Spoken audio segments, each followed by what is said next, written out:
हमको अभी प्रोटीओग्लाइकान्स में है और इसके बाद फिर हम लोग ग्लाइकोप्रोटीन्स में एंटर करेंगे। तो अभी कुछ प्रोटीओग्लाइकान्स के जो बेसिक्स चीज बची हुई है उनको हम लोग देखते हैं और उनको सीखते हैं। अब देखिए, जैसा मैंने क्या कहा अपने प्रीवियस क्लास में कि जो एग्रीकान्स होते हैं, aggrecans are part of extracellular matrix. ये मैंने कहा एक्स्ट्रासेलुलर मैट्रिक्स का एक महत्वपूर्ण हिस्सा है कोलाजन प्रोटीन।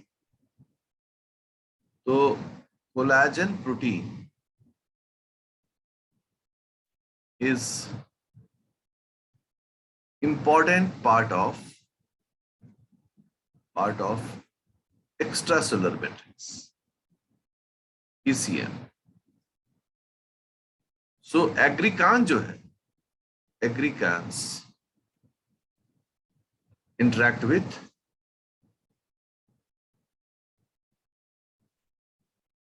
कोलाजन। इसलिए एग्रीकान क्या होता है, कोलाजन के साथ इंटरेक्ट करता है। कहां पर? एक्स्ट्रासेलुलर मैट्रिक्स में।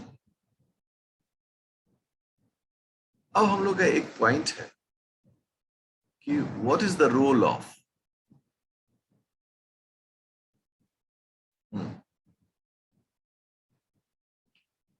सल्फेटेशन इन गैग्स। गैग्स में सल्फेट के जुड़ने का क्या महत्व? क्या यूं ही जुड़ गया सल्फेट, है ना, कि सल्फेट का कोई महत्व भी है? तो एक रिसर्च वर्क किया गया,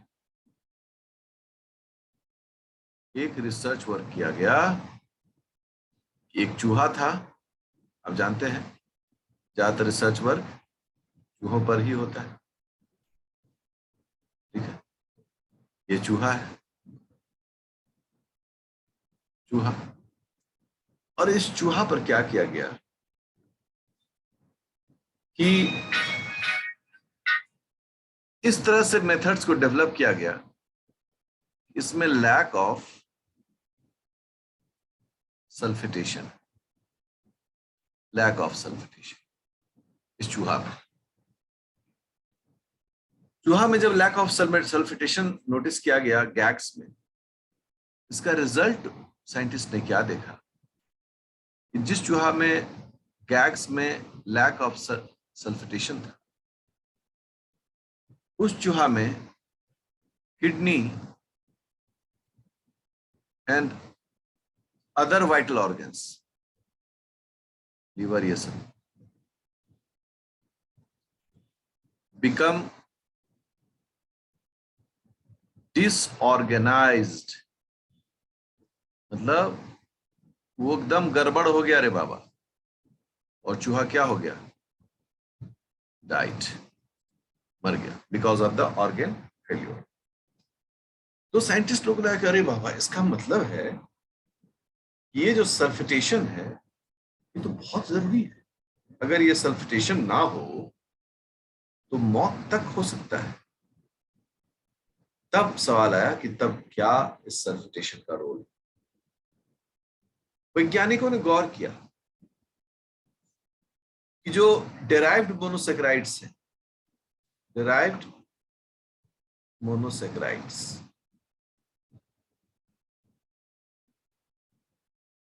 ये डेराइव्ड मोनोसेक्राइड्स वे कैरी सल्फेट। इनमें सल्फेट पाया जा सकता है एज पर नीड। और जो वाइटल ऑर्गन्स थे उनमें इन्होंने देखा ये सल्फेट उसमें गैग्स में पाया जाता है। जैसे हम लोग अगर हिपेरान सल्फेट की बात करते हैं, बड़ा ये नाम आ रहा है, हिपेरान सल्फेट। ये हिपेरान सल्फेट किसका पॉलीमर है? ये एन एसिटाइल ग्लूकोसामाइन का, N acetyl glucosamine plus acetyl glucuronic acid, ठीक है। अब ये जो एन एसिटाइल ग्लूकोसामाइन है और एसिटाइल ग्लूकुरोनिक एसिड है, इसमें जो एसिटाइल ग्रुप है, एसिटाइल ग्रुप, अब जितने लोगों ने अभ्यास किया होगा सबके आंख के सामने ये ग्रुप आ गया होगा, acetyl group is replaced by sulphate. Acetyl group is replaced by sulphate. कैसे? अब मन में आता होगा सर, एक डायग्राम के थ्रू बताइए। देखिए,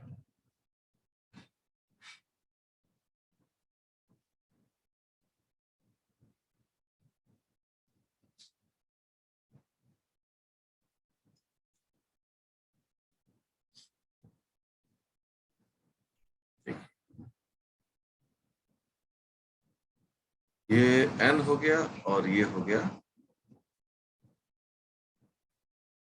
acetyl group. This is called acetyl. बाकी तो एज यूजुअल जैसा इसका स्ट्रक्चर होता है वैसा ही होगा। ये शुगर है तो ग्लूकोज है। ये इस स्ट्रक्चर का नाम है एन एसिटाइल ग्लूकोसामाइन। हम शॉर्ट फॉर्म लिख देते हैं। अब क्या कह रहा है कि ये जो आप एसिटाइल ग्रुप देख रहे हैं, it is replaced by sulphate. इसको कौन रिप्लेस करता है? इसको रिप्लेस करता है सल्फेट। सल्फेट द्वारा रिप्लेस। जैसे ही सल्फेट द्वारा रिप्लेस हो गया, तो अब जो आपका पॉली मोनोमर हो गया वो क्या हो गया? सल्फेटेड हो गया। ये चीज आप लोग क्लियर हुआ सबको कि कैसे सल्फेट जुड़ता है? सर एक बार फिर समझा दीजिए। ठीक है, एक बार फिर से हम समझा देते हैं।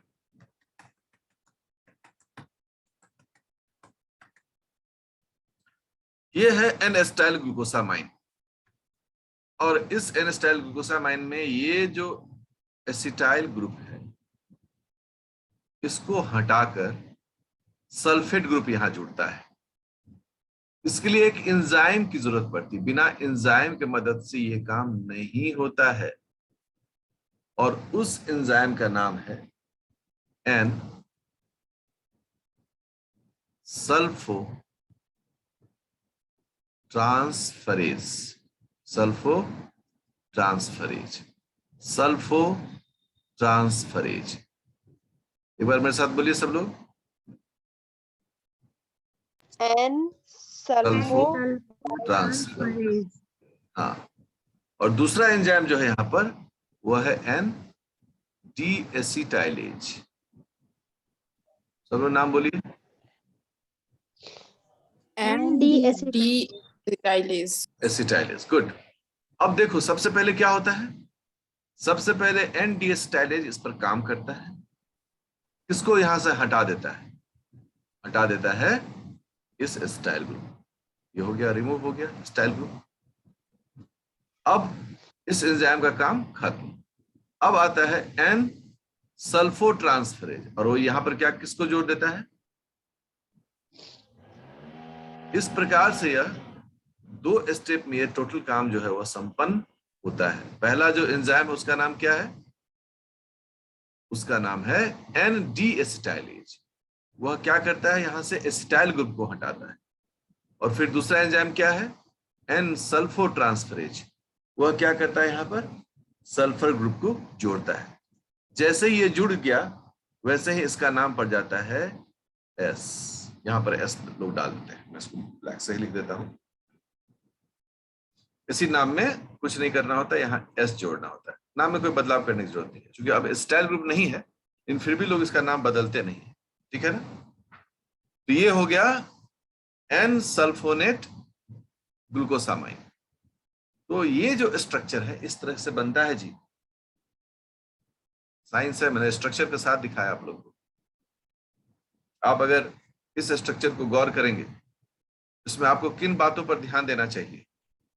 आपके पास बात पर ध्यान देने के लिए पहला चीज ये है, एन एसिटाइल ग्लूकोसामाइन का जो जगह था। दूसरा, आपको दोनों एंजाइम को आपको ध्यान देना चाहिए। चौथा जो चीज है वो इसके नाम पर ध्यान देना चाहिए कि ये जो एस है वो इसमें आकर जोड़ा गया है। अगर इन तीन चीजों चारों चीजों पर आप ध्यान देते हैं तो आपका ये स्ट्रक्चर क्लियर हो जाएगा। हाँ, बशर्ते कि आपको ये बेसिक स्ट्रक्चर जो है ग्लूकोज का वो समझ में आता।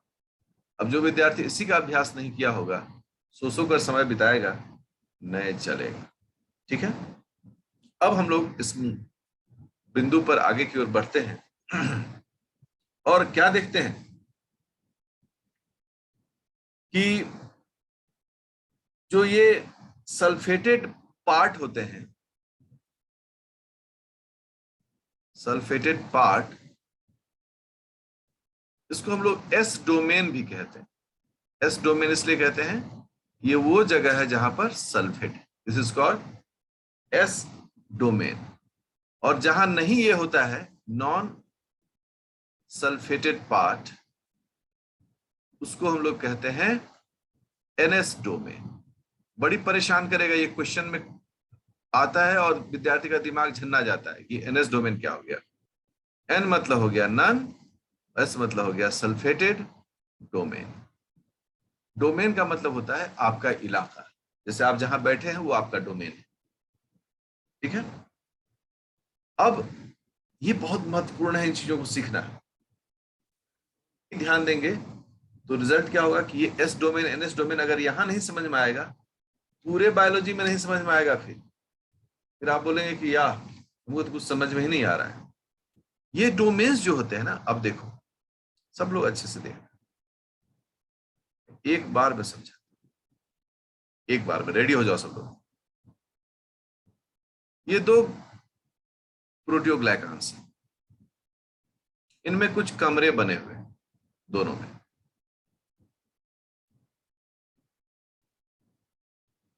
ठीक है, इसमें भी कुछ कमरे बने हुए, उसी तरीके से जैसे वहां है उसी प्रकार से देखिए। अब इसको हम नंबरिंग करते हैं, 1 2 3 4। यहां पर भी करते हैं 1 2 3 4। अब हम यहां पर लिखना शुरू किए, कौन सल्फेटेड डोमेन है, कौन। यहां लिखे एस, यहां लिखे एनएस, यहां लिखे एस, यहां लिखे एनएस। अब दूसरा प्रोटीन है, यहां लिखे एस, यहां लिखे एस, यहां लिखे एनएस और यहां लिखे एनएस। अब आप बताइए क्या ये प्रोटीन ए मतलब प्रोटियोग्लाइकान ए और प्रोटियोग्लाइकान बी एक ही है?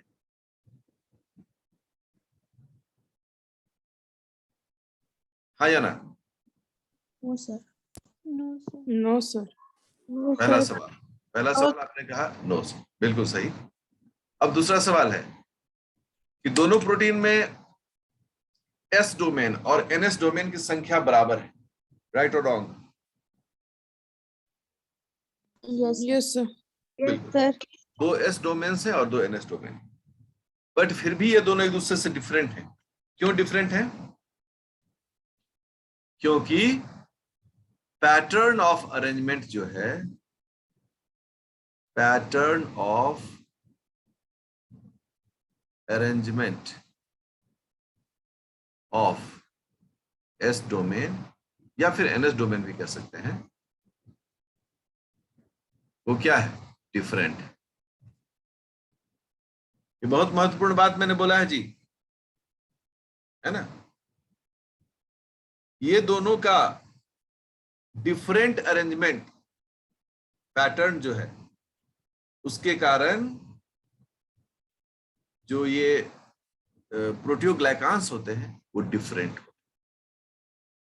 इतनी बारीक बात को मैंने अच्छे से समझाया आप लोग, है ना।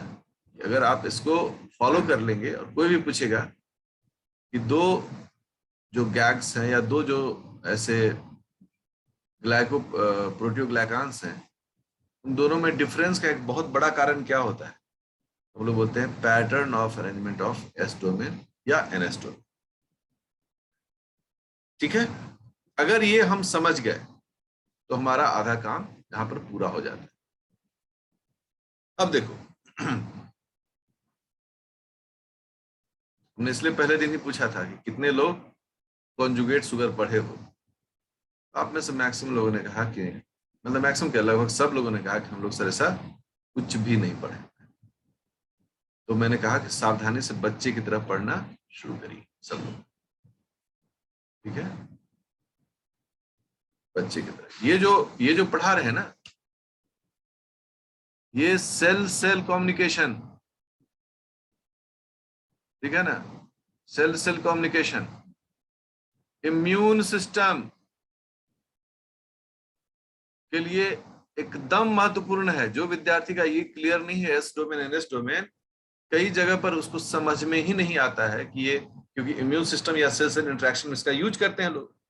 आप हम ही को देखिएगा, कई बार यूज करेंगे, तो आपको समझ में नहीं आएगा कि S domain N S domain क्या है, व्हाट इज दिस, और तब मन अलबला जाएगा, बोलेंगे ना ना बायोलॉजी बहुत भारी है, तो हमको कोई दूसरा काम करना चाहिए। फिर दूसरा काम शुरू किए, फिर पता चला कि अरे बाबा ये भी बहुत भारी है, फिर पता चला कि कोई तीसरा काम करना चाहिए, फिर तीसरा काम किए, फिर पता चला कि ये भी बहुत भारी है, तो सोचे कि कोई काम करना ही छोड़ दें, तो जीवन भारी हो गया। दोस्तों कुछ भी भारी नहीं है, हम पढ़ने में, हमारे पढ़ाई का जो तरीका है वो भारी है, उसमें हमने बड़ी गड़बड़ी की है कि हम बहुत प्लान्ड और ऑर्गेनाइज में पढ़ाई नहीं किया, हमने पास होने के लिए पढ़ाई किया। सच तो यही है कि कुछ नोट्स मिल जाए, कुछ गेस्ट क्वेश्चंस मिल जाए और हम पास कर जाए, अच्छा नंबर ले आए, बस। हम आप देखो ना कि हमने हमेशा अच्छे अंकों को माना है अपने ज्ञान का परिमाण, स्टैंडर्ड, जबकि हम हमेशा कहता है कि अच्छा ज्ञान जो है ना, ये आपका वैल्यू करता है। क्योंकि अच्छा ज्ञान मापने का लिए अंक बनाया गया है, इसलिए हम लोग अंकों के गणित में ही फंस के रह गए जीवन में। लेकिन मेरे पास कुछ ऐसा नहीं है, मेरे पास सिर्फ ज्ञान है।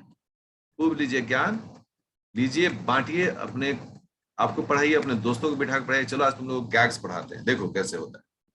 अब देखो ये जो एस डोमेन है, पहला इस पर ध्यान हमारा है, दूसरा हमारा एनएस डोमेन है, इस पर ध्यान। अब कुछ एग्जाम्पल्स हम आपसे शेयर करते हैं, बड़ा मजा आएगा, मैं गारंटी कहता हूं, ठीक है। अभी हम लोग देखने जा रहे हैं protein interaction, protein interaction with S domain of heparan sulfate, ठीक है ना। प्रोटीन इंटरैक्शन मतलब ये एक अलग वर्ड हो गया। यह प्रोटीन किससे इंटरैक्ट कर रहा है? हिपारान सल्फेट पर। और किस डोमेन पर कर रहा है ये? एस डोमेन पर। ये तीन महत्वपूर्ण इसके हिस्से हैं, ठीक है। कैसे ये होगा? पहला एग्जांपल हम लोग ले रहे हैं ब्लड क्लॉटिंग, खून जमाएंगे। हम सब जानते हैं कि हिपैरिन जो है, हिपैरिन जो है ये एंटी क्लॉटिंग एजेंट है, एंटी क्लॉटिंग है, ये खून को जमने से रोकता है, ठीक है। अगर ये एक्टिव है तो खून नहीं जमेगा, और अगर यह इनएक्टिव हो जाएगा तो खून जम जाएगा। अब आप सब लोग अच्छे से उदाहरण को देखिए, ये हमारा है हिपैरान सल्फेट,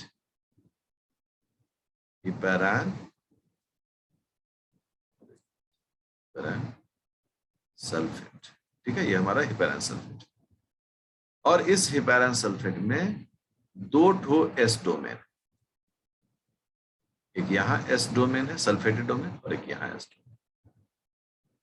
हमने इसको नंबर 1 माना और इसको नंबर 2 माना। हम एकदम एक एक चीज को बारीकी से पढ़ रहे हैं। अब क्या है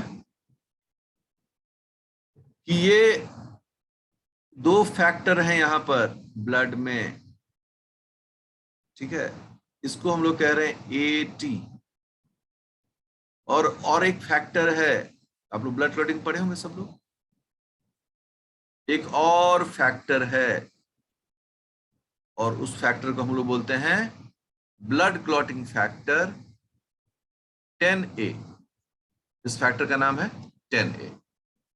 इसको हम लोग शॉर्ट फॉर्म बोलते हैं स्टुअर्ट पावर फैक्टर, ये से कहा जाता है 10A को, ये है। और 80 का मतलब क्या हो गया? Anti thrombin.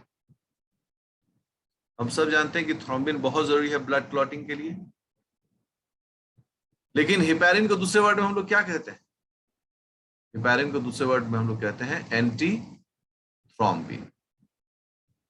ये सब आप पहले पढ़े हैं, थोड़ा सा अपने दिमाग को इसमें चलाना है। अब क्या होगा अगर S1 पोजीशन पर यह बाइंड कर गया? आइए देखते हैं, सीख रहे हो ना बाबू? वो क्या लगता है कि ऐसे ही लोग नेट क्वालिफाई करते हैं, ऐसे ही लोग आगे बढ़ते हैं, ऐसे ही प्रोफेसर बन जाते हैं? बहुत पापड़ बेलना पड़ता है, लेकिन best knowledge always helps you get a good career. देखो ये हो गया एंटी थ्रोम्बिन, जुड़ गया S1 साइट पर, S1 साइट पर जुड़ा है, ये S2 साइट। और इससे कौन जुड़ गया? Stuart power factor. अगर ये यहां पर जुड़ गया तो ब्लड क्लॉटिंग नहीं होगा, ब्लड क्लॉटिंग नहीं होगा अगर यहां पर जुड़ गया तो। अब यही घटना को क्या करें, ये अगर S2 पर जुड़ जाए तो ब्लड क्लॉटिंग हो जाएगा। इसका मतलब सर, इसका मतलब है कि सल्फेटेशन का जो साइट है, उस डोमेन का जो साइट है, वह बहुत महत्वपूर्ण है उसके एक्सप्रेशन के लिए। अब एक विद्यार्थी जिसको ये S डोमेन नहीं समझ में आता है, आप इस मैकेनिज्म को नहीं समझ सकते हैं, क्योंकि यहां पर जैसे हम आते हैं S डोमेन,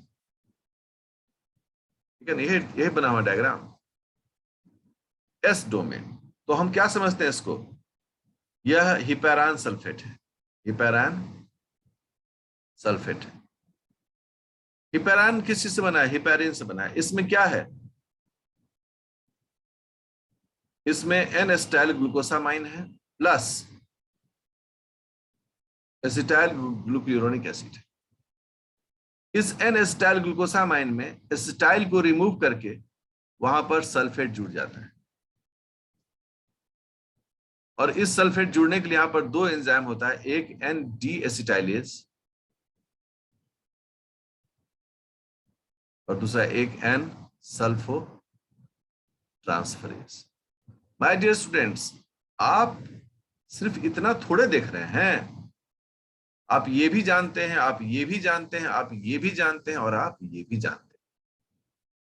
इसलिए जब आप इस डोमेन को देखते हैं, ठीक है ना, तो करोगे बात तो हर बात याद आएगी। वही वाली बात है कि अगर एस डोमेन को हमको बोलता है और बोलता है कि हिपैरान सल्फेट का एस डोमेन है, तो हमको उसके यूनिट्स भी याद आते हैं, हमको उसमें होने वाले एंजाइमेटिक प्रोसेस भी याद आता है, और तब हमारा नॉलेज जो होता है वो परिपक्व नॉलेज होता है।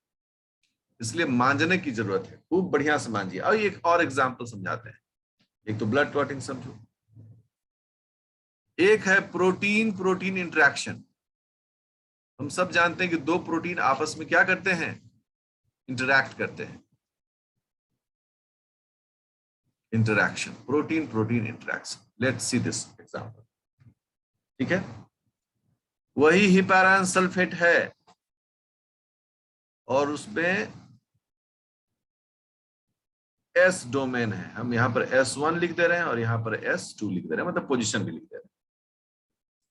यह है हिपैरान सल्फेट। अब आप देखिए यहां पर क्या जुड़ा हुआ था ब्लड क्लॉटिंग के टाइम में? AT, anti thrombin, AT। अब यहां पर थ्रोम्बिन है।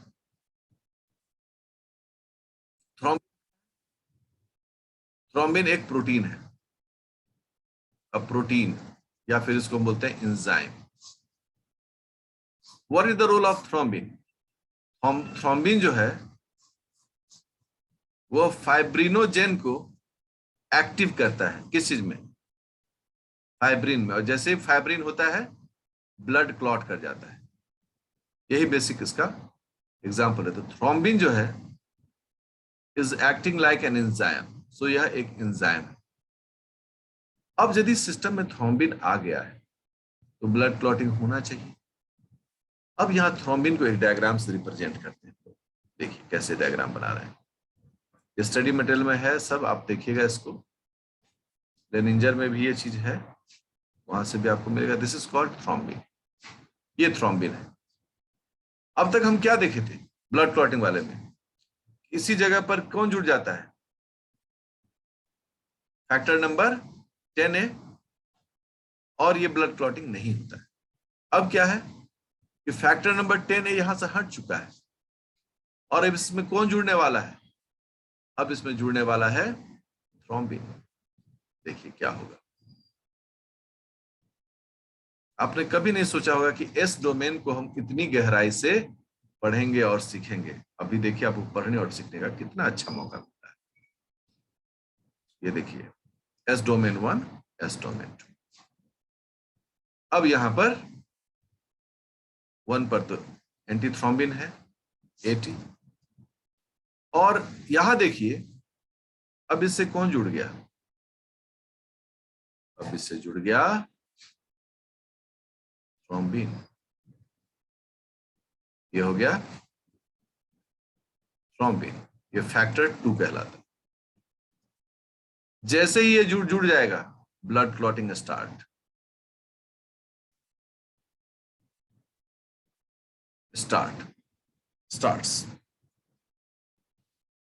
भाई बात तो समझ में आ गई। अब मैं आप सबसे एक सवाल पूछता कि किसी